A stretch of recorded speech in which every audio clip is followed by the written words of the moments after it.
The throne of Asgard was still warm. Gold gleamed under the torchlight. Runes hummed faintly, like they were waiting for orders. But the seat was empty. No blood, no battle scars, no shattered pillars. Just absence. Odin's ravens circled once, then scattered. Guards stood frozen, hands still on their spears, unsure who they were protecting now. The air smelled of iron and old magic. Storm clouds pressed low against the sky, but no thunder came. At the gates of Asgard, a single figure stood alone. An old man, one eye, no crown, no spear, bare feet on sacred stone. The All-Father had been escorted out like a criminal. Thor watched from the walls, jaw locked, knuckles white around Mjolnir. He didn't move. He couldn't. Even gods obeyed this judgment. Frigg said nothing. She only closed her eyes.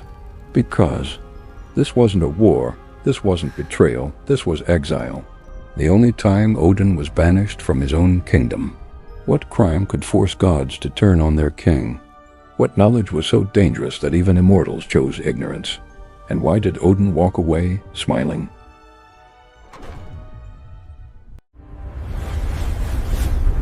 Unveil the legends.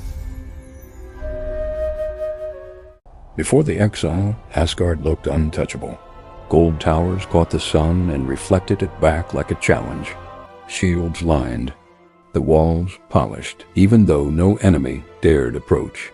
The halls were loud with laughter, music, and the clatter of endless feasts, but none of it was real. Asgard wasn't built on peace. It was built on delay. Everyone knew Ragnarok would come. The gods felt it in the cold between seasons, in dreams that ended too abruptly, in the way the Norns carved runes deeper than before. The difference was how they responded. Most gods chose denial. They drank, they fought, they loved loudly. Odin chose vigilance. He didn't sit the throne to rule. He sat it to watch. Every victory felt temporary. Every celebration sounded like a funeral sung too early. Odin listened while others laughed. He remembered while others forgot. His ravens were never symbols of wisdom. They were instruments of control.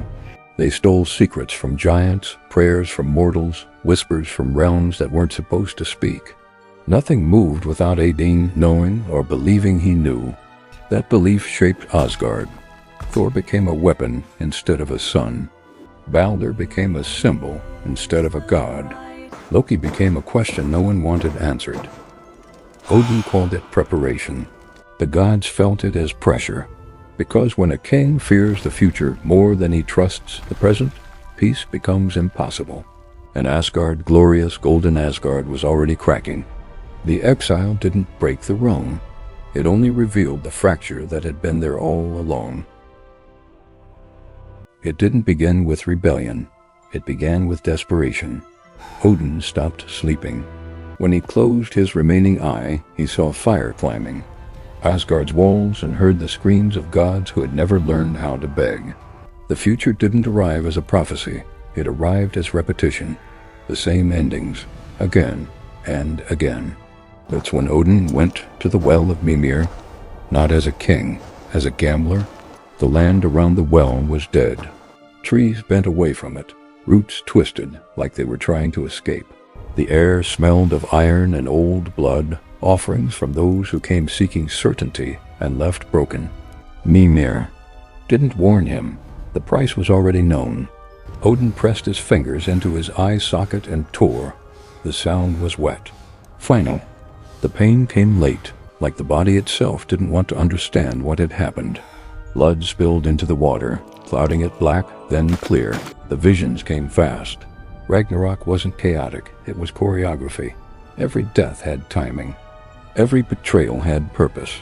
Even Odin's failures were accounted for, and Odin refused to accept it. He returned to Asgard, quieter, sharper.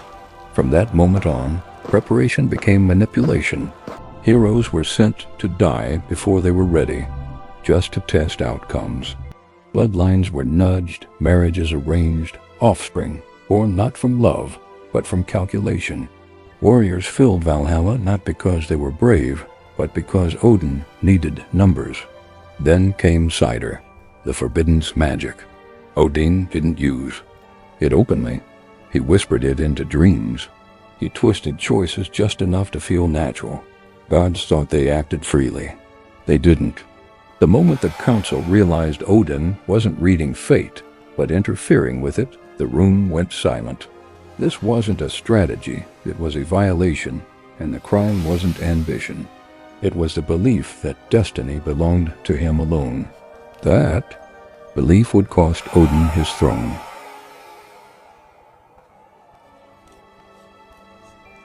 Here's the version of the story the sagas hesitate to say out loud.